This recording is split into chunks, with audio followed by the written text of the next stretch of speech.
tal? Muy buenas tardes, bienvenidos a este su podcast Enseña y Aprende. El día de hoy nos encontramos.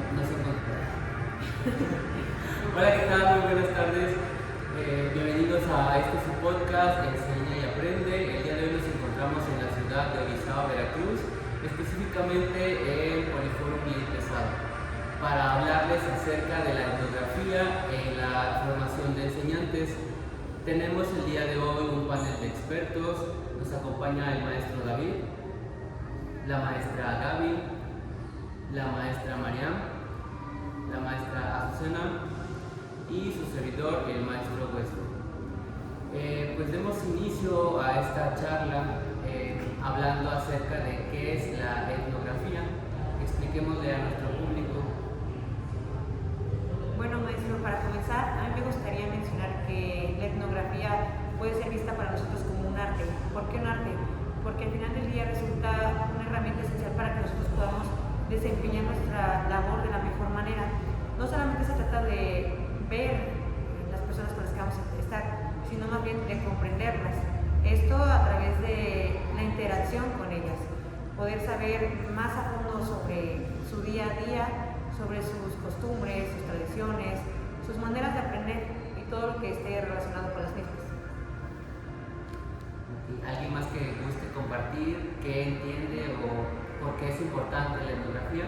Bueno, también que es un método que sirve bajo la observación para saber con qué personas tratamos, igual como nuestras compañeras, para involucrarnos con esas personas con las que vamos a convivir y también entender a lo mejor cómo aprenden o cómo enseñan, igual qué enseñanzas nos podemos llevar nosotros para poder, digamos que mejorar nuestra manera de enseñar. También nos podría ayudar acercándonos a la comunidad, a los padres de familia o dentro del entorno escolar y académico, para que así podamos implementar diferentes métodos de aprendizaje para los alumnos. Y nosotros como docentes tenemos esa responsabilidad. Sí, la etnografía rompe con la idea de que solo existe un solo buen método, puesto que nos obliga a ver la diversidad cultural de cada comunidad y encontrar en cada una de ellas una fortaleza y en eso basarnos para encontrar la manera de poder adecuarnos a los métodos de enseñanza que necesita cada estudiante. Excelente, maestros.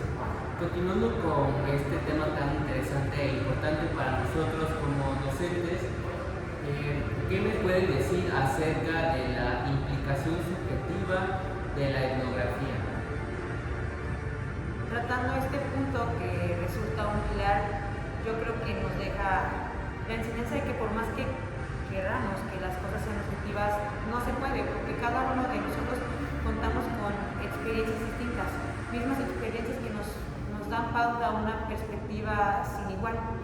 Por ejemplo, digamos que la maestra Azucena creció cerca de una comunidad y al momento de que ella le dan su plaza docente tiene que trasladarse a Zongolique. Y yo, supongamos, crecí en la ciudad. Entonces, al momento de que ambas tenemos que observar y también inmiscuirnos en las prácticas de las tradiciones, tal vez la maestra Azucena se encuentre más familiarizada con las mismas y para ella sea una oportunidad de aprendizaje. Caso contrario, como yo no estoy tan familiarizada, para mí puede resultar algo banal o que no tenga un sentido profundo como tal. Sí, claro, las dos podríamos tener diferentes puntos de vista. Por ejemplo, en una comunidad es más un desfile, actividades de la comunidad, actividades extras que se realizan y pues no necesariamente son fechas importantes, a veces simplemente se crean las actividades extras y pues digamos que no en todas las escuelas lo ven de manera productiva. Sí, claro, entonces pues es diferente nuestros puntos de vista, a como tú lo dijiste, tú que vienes de una ciudad, por decirlo, se te hace de manera diferente, algo que en vez de estar saliendo lo podríamos utilizar dentro de la escuela ese tiempo y aprovecharlo. Pero al final del día resulta importante que nosotros como docentes tratemos de romper lo más que podamos esta perspectiva perspectiva subjetiva. Porque si yo, que soy una maestra que viene de ciudad, quiero implementar mis métodos, mis formas, mis tradiciones, mis costumbres, al lugar a donde voy, pues me voy a llevar la gran sorpresa de que voy a topar con pared. ¿Por qué? Porque yo me tengo que adaptar a lo que la mayoría está predispuesto a hacer. Yo tengo que aprovechar esto para construir estrategias y técnicas de enseñanza. Digamos que de otra manera también la forma en la que el docente se adapta a la zona en la que está, digamos que no puede tener un plan de trabajo igual en una zona urbana o una zona rural, ya que a lo mejor la manera de aprendizaje de los niños o las personas con las que están tratando no es la misma. Entonces digamos que tenemos que tener ese enfoque un poquito más amplio para poder adaptarnos y aprender a diferentes maneras de enseñar y que los niños puedan absorber toda esa información que les estamos dando. Además, debemos estar abiertos a recibir retroalimentación de parte de los alumnos, puesto que no solo nosotros debemos enseñarles, sino estar dispuestos a que ellos nos enseñen de la misma manera. Maestro, disculpe, bueno, nosotros tenemos entendido que usted ha tenido la oportunidad de crecer en el ámbito profesional, ya que se encuentra en una escuela multigrado. Me imagino que debe tener alguna experiencia o anécdota que pueda nutrir de manera significativa este tema. Efectivamente, maestra Mariana. Si recapitulamos, la nueva escuela mexicana recientemente a todos los docentes en educación básica nos pidió que diseñáramos nuestro programa analítico, y de allí venía un punto muy primordial e importante que tiene que ver ahorita con lo que estamos hablando acerca de la etnografía, la lectura de la realidad. La lectura de la realidad es básicamente la etnografía aplicada, es decir, observar todo lo que engloba nuestro contexto conforme a la comunidad educativa y trasladarlo primero a papel, pero este papel tiene la finalidad de en algún momento pues llevarse a cabo, ¿no? Incluso también en nuestro plan de mejora continua se ve inmiscuida la lectura de la realidad para mejorar lo que a lo mejor está funcionando, pero que puede funcionar mejor. Básicamente sería eso, y cómo la etnografía ya está aplicada pues en la realidad educativa de nuestro país. Maestro, si me permite hacer una pregunta, me gustaría cuestionarle si usted considera que esta es una labor sencilla o de alguna manera involucra retos. La verdad está llena de retos. Aplicar una lectura de la realidad tomando en cuenta la etnografía es un reto muy complejo, pero debemos nosotros como docentes estar abiertos. Para nada necesitamos una mirada cerrada, sino más bien ver todo nuestro entorno, ver cómo son nuestros niños, cómo son sus padres, cómo son los padres de familia de nuestra comunidad educativa, cómo son las autoridades también de nuestro entorno educativo, porque muchas veces nosotros como docentes tenemos la iniciativa o ideas creativas, pero nos topamos con pared, y hasta cierto punto nosotros debemos de saber hasta dónde podemos llegar, tomando en cuenta, por ejemplo, sus usos y costumbres, porque al ser, por ejemplo, nosotros o haber crecido como docentes o como personas en un contexto urbano, ir a aplicar nuestra práctica docente a un contexto rural, muchas veces las ideas son distintas. Nosotros primero como enseñantes, como docentes, pues debemos de estar abiertos a, como lo mencionaba el maestro David, a aprender primero, porque no el que seamos docentes nos hace expertos en todo. Más que nada es aplicar lo que ellos saben, nosotros nutrirlo y llevarlo a la práctica, para que lo que aprendan nuestros estudiantes sea algo significativo. Muchas gracias, maestro. Ok. Continuamos con los subtemas de este tema muy importante. ¿Qué podemos decir acerca de una mirada crítica al momento de estar observando nuestra realidad como enseñantes? Bueno, primeramente, basándonos en la mirada crítica, yo siento que es el aprendizaje que le vas a dar a esas personas, para qué va a servir y cómo se los vas a implementar para que lo puedan aprender. O igual como decía, ya más o menos la información que le estás dando se tiene que poder aplicar en la vida cotidiana. Entonces, cómo toda esa información ellos la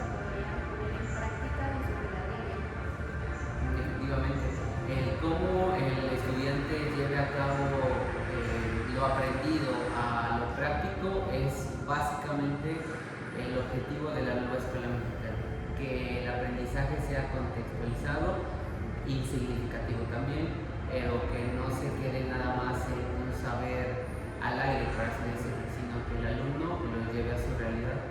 Efectivamente. Sí. Y realmente también pienso que es fundamental que nosotros como docentes le enseñemos a los educandos a cuestionarse todo lo que les está llegando de información, a no tomarlo simplemente como receptores, sino más bien investigar también por su propia cuenta siempre que tengan una duda y mostrar que no porque la información venga de alguien adulto, nosotros mismos como maestros, pues da en su totalidad dentro de lo correcto. Tratar de desarrollar en ellos ese pensamiento, tal como se menciona, crítico y analítico. Bueno, esta manera crítica igual nos ayuda a identificar brechas entre los maestros y estudiantes, puesto que hay que entender qué es lo que realmente necesita cada estudiante y no solo lo que nos dicta los sistemas de que luego enseñamos a ellos. Exacto, digamos que podemos actuar. Sí, siguiendo con lo que creo que quiere mencionar la maestra, es que nosotros tenemos que actuar como ejemplos para ellos, porque si nosotros somos solamente personas que reproducen lo que nos dan desde arriba, es decir, que yo me quedo solamente como maestro con lo que me están dando los libros de texto, no puedo enseñarle a mi alumno a que tiene que buscar por su propia cuenta más información. Yo como ejemplar para él tengo que buscar otros medios y enseñarle que en la actualidad contamos con una infinidad de recursos para poder obtener pues, todo lo que queremos saber.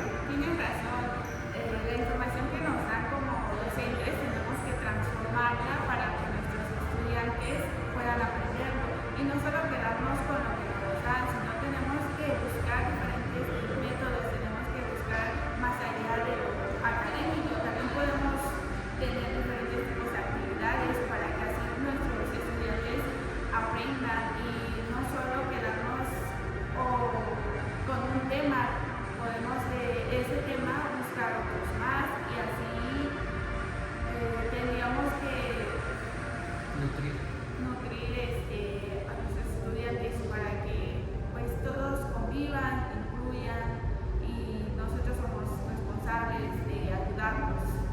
Efectivamente, maestros. Y esto nos lleva al siguiente punto. La innovación educativa. Quizá aquí podamos compartir una experiencia de nosotros como alumnos y no desde nuestra perspectiva como enseñantes, como docentes. ¿Quién quisiera compartirnos alguna estrategia que dentro de nuestra formación recordamos acerca de un maestro que haya aplicado una innovación educativa considerando nuestro contexto escolar? Es decir, quiero pensar que la mayoría de nosotros estudiamos cerca de nuestras casas, cerca de nuestras realidades, pero también algunos maestros no eran nativos de esos lugares. Entonces, alguien que quisiera comentar alguna experiencia desde su papel como alumno de un docente que aplicó la innovación educativa para adaptarlo a nuestra realidad. Yo pienso que la innovación educativa para algunos docentes, bueno, para todos en realidad es un reto, pero es un reto de diferente forma. Yo podría compartir el ejemplo de que cuando me encontré estudiando, un docente que era de la tercera edad, que quizás no estaba tan relacionado con las nuevas tecnologías, con tal de brindarnos una enseñanza de calidad, con tal de adecuarse a nuestros modos, nuestras preferencias, aquello que nos llamaba la atención y nos motivaba, aprendió cómo utilizar una herramienta que se llama Kahoot. Y de alguna manera él, a través de esta herramienta, lograba pues, poner en práctica el aprendizaje a través del juego. También él buscaba cómo llevar recompensas, por así mencionarlo, que te motivaran a competir con tus demás compañeros, y cuando participabas en este tipo de juegos, tú buscaras hacerlo de la mejor manera, ya que de alguna manera, valga la redundancia, te encontrabas interesado por ganar, ya que vas a tener algo ahí. Pero como tal, con lo que me quedo de este maestro es que no se encuentra dentro de las generaciones que crecieron con estas tecnologías. Sin embargo, buscó aprender para darnos a nosotros aquello que nos fuera más funcional. Bueno, yo siento que también podemos meter mucho el tema de cuando fue pandemia, en la mayoría, bueno, se implementó este sistema multimodal para que pudiéramos varios, que la información nos llegara o no quedarnos en clases, sino en aprendizajes también. Al final, los maestros sí se vieron en una situación difícil porque no todos, pero algunos sí no sabían cómo usar algo como Word o PowerPoint, o no es como un uso diario que se les da, sino que ahora simplemente pues se tuvo que hacer lo de Meet, las clases en Zoom, el cómo dejar tareas, el enviar tareas y también cómo hacernos llegar a ese aprendizaje para que realmente fuera significativo. Entonces siento que realmente podría ser una gran experiencia sobre la innovación educativa, ya que pues muchos maestros también por la zona de en la que vivían o ciertos problemas de una plataforma de internet, algunos dispositivos con los que no contaban, pero pues siento que de muchas maneras fue una innovación buena, ya que se puede trabajar de varias formas en la actualidad. Correcto. ¿Alguien más que nos quisiera compartir alguna experiencia? Considero que ese tema de la educación durante la pandemia es un súper ejemplo de cómo el observar la realidad o el contexto, o en este caso las necesidades que ya implicaba el seguir enseñando, el seguir impartiendo conocimiento, los docentes se tuvieron que adaptar, tuvieron que aprender, tuvieron que incluso aplicar una mirada crítica, un pensamiento crítico, de no el quedarse de algún modo estancado, sino que quizá aquí podamos hablar algo de vocación. Esa vocación o ese amor por seguir enseñando los motivó a que aprendieran nuevas estrategias, que manejaran nuevas herramientas, incluso a lo mejor que se comprara una computadora nueva, ¿no? Porque a todos nos agarró en verdad como que desprevenidos esta pandemia, pero nos sirvió de mucho porque nos enseñó muchas cosas. Bueno, a mí también me gustaría hacer mención de innovación educativa, pero dejando a un lado las TICs.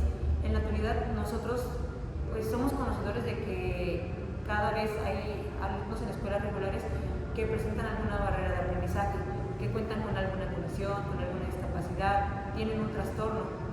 Y nosotros como docentes no podemos aplicarles o llevar a cabo la misma planeación que tenemos elaborada para los alumnos regulares. ¿Por qué? Porque de alguna manera nosotros nos estaríamos convirtiendo en una barrera más para ellos.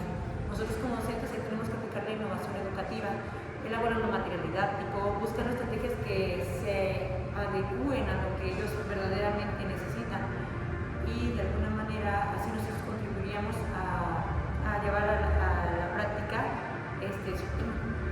Efectivamente, maestra Mariana. Y hablar de necesidades educativas especiales es un tema también muy importante que ojalá que más adelante nos podamos acompañar de nuevo en este podcast y hablarlo en específico. Pero tiene usted mucha razón. La innovación educativa en necesidades educativas especiales es primordial. Se tiene que innovar, se tiene que adaptar material, se tiene que implementar otro tipo de estrategias, incluso como lo menciona, una planeación específica adecuada para esos aprendizajes. Sí, claro, la innovación educativa en la tecnología ha sido un gran cambio para los docentes y también para los alumnos. También quiero dar un ejemplo de los maestros que están en zonas urbanas y se pasan a zonas rurales. También los docentes tienen que buscar diferentes métodos de meterse dentro de las comunidades. Un ejemplo sería que ellos no están adaptados a los aprendizajes de diferentes maneras. Por ejemplo, que vengan de un lugar de fuera y se vengan a una comunidad. Ellos tienen que buscar, por ejemplo, a mí me tocó un tema de los museos y, por ejemplo, mi profesor era de ciudad, entonces tenía que buscar un lugar o un método para enseñarnos a nosotros que éramos de una comunidad.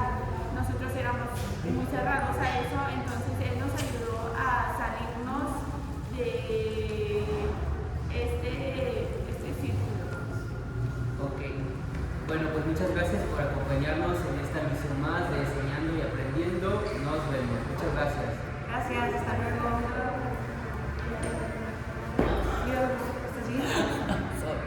Mi pieza Ventura.